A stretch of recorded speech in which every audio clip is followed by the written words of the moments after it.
Cut to exterior outside the party house night.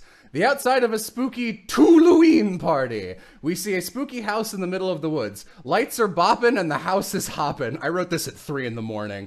Percy's police cruiser pulls up first. Percy, Ramsey, Indus, and Mara exit the car. Mara is dressed as a fairy. Indus is wearing a Finding Nemo outfit that is much too small for him. He has somehow lost his shirt. Percy still has a boot on her head. The group approaches the door. Darkstar is standing outside with a guest list. He is dressed as Giovanni, as are all the other bonsai blasters inside the party. Ramsey Murdoch? Let's see here. Yep. Which one of you are the +2? That would be us. Whoa, hold on.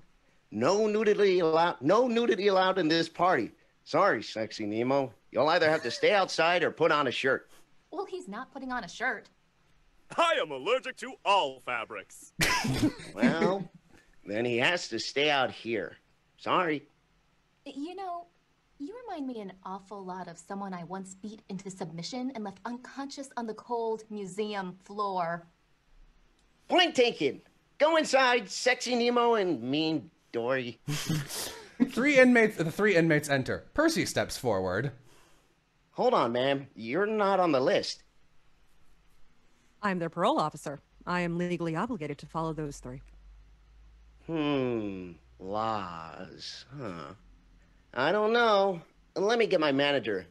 Hey, boss! Giovanni enters from inside carrying a candy apple. He is dressed as all of his boys and has a crudely drawn mask of each of their faces wrapped around his neck. He occasionally switches them as he walks around the party.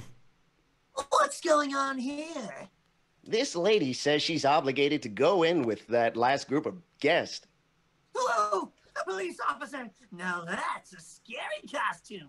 I'd say that's scary enough to bypass a rule or two. You are mistaken. I am dressed as the filth that accumulates under one's boot if not properly cleaned for an extended period of time. Same difference. Go in. Percy is confused, but goes inside anyway. Sylvie's group pulls up next. Molly and Trixie get out. Trixie is dressed as a neon Skellebones. Molly is wearing a second bear costume on top of her bear hoodie. She skips over to Giovanni. They hug.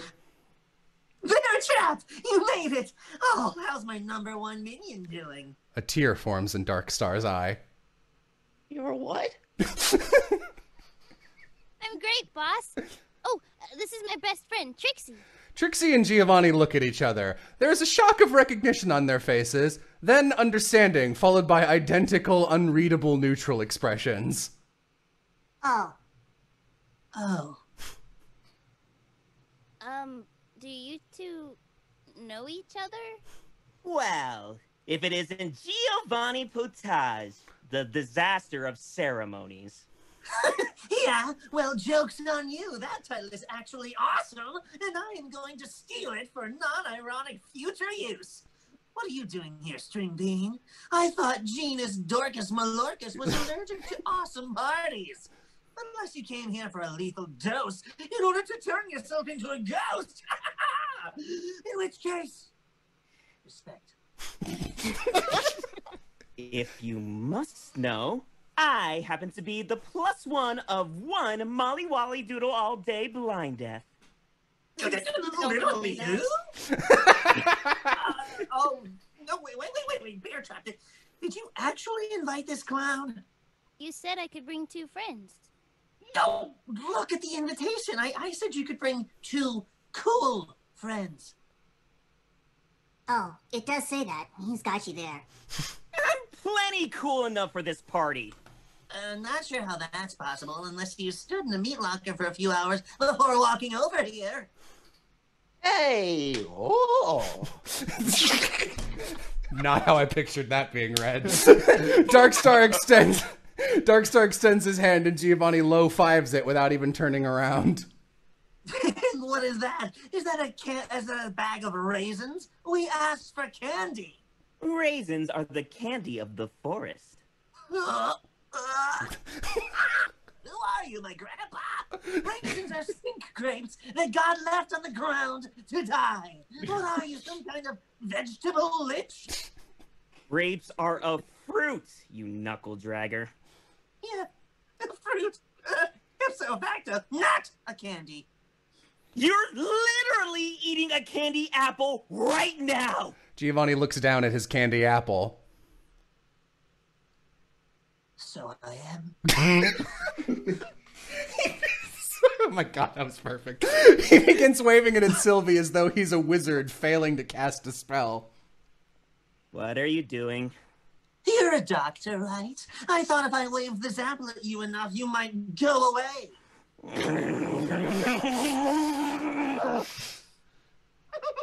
Bear Trap, Trixie, you two go inside and handle the party. Dark Star, sort this guy out. He can come in when he's got better candy, a better attitude, and a costume that doesn't look like a dog chewed up a piece of a jigsaw puzzle. With pleasure, boss. Giovanni ushers Trixie and Molly into the party, though Molly is hesitant to go. Sylvie begins seething with orange steam. Oh, you want a costume? I'll give you a costume. There's a question mark there. I'll give you a costume. And if candy isn't good enough, then why don't we substitute? Sylvie passes out, then explodes into Dr. Beefton. Because that sounds gross. And if you think my fear of ghost minotaurs outweighs my fear of eating a raisin, then I'm afraid you're sadly mistaken. Put up your dukes! We hear the sounds of Cyrus Rhodus battling himself to death outside. The battle fades away as we cut to interior party night. The old abandoned house is decked out with spooky cobwebs and glowy glow lights flashing orange, green, and purple. The secondary colors. Primary colors are not allowed at Halloween. Ramsey is singling and mingling in his pirate costume, having a pretty good time. Then he hears a languid voice from behind him. Ahoy, poop deck. The camera pans around to reveal Zora lounging on a rotted old couch. Zora, what the hell are you doing here? Why would the kids invite you? Oh, he didn't. I was squatting here in this abandoned house, rolling around in my filth when I decided to take a nap. Then I woke up, and there was a party going on. Gave me one hell of a fright, let me tell you. For a second, I thought it was the peyote hadn't worn off yet, but... You're not allowed to be here. Sure I am. Squatter's rights, hombre. And if we're going by squatter's rules, I'm a land baron. That's not what I mean. You're not wearing a costume. Sure I am. I'm a cowboy. Oh, I see. So what you're saying is that's a costume, which means that normally you're not a real cowboy. Zora grabs him by the collar. What the flip did you just say to me? Percy, help! Zora's bullying me! What's going on here? Percy enters. She walks in a bizarre, perfectly upright fashion so that she doesn't disturb her head boot. It looks less like she's walking and more like she's a static image being dragged across the screen. It's Zora! Zora's back! Who, me? What? Good sir, I'm not Zora Salazar. This is simply a Zora Salazar costume purchased from the Stora Salazar, where they sell costumes of pretty ladies. The Pretty Ladies store. I'm familiar. The costume even includes the smell of tumbled weed and bodied odor. I must say, your outfit is a dead ringer. But I do hope you're not putting my friend through the ringer. Carry on. She exits! What? The camera follows Percy. We hear Ramsey howling off screen. He's probably dead now, I don't know.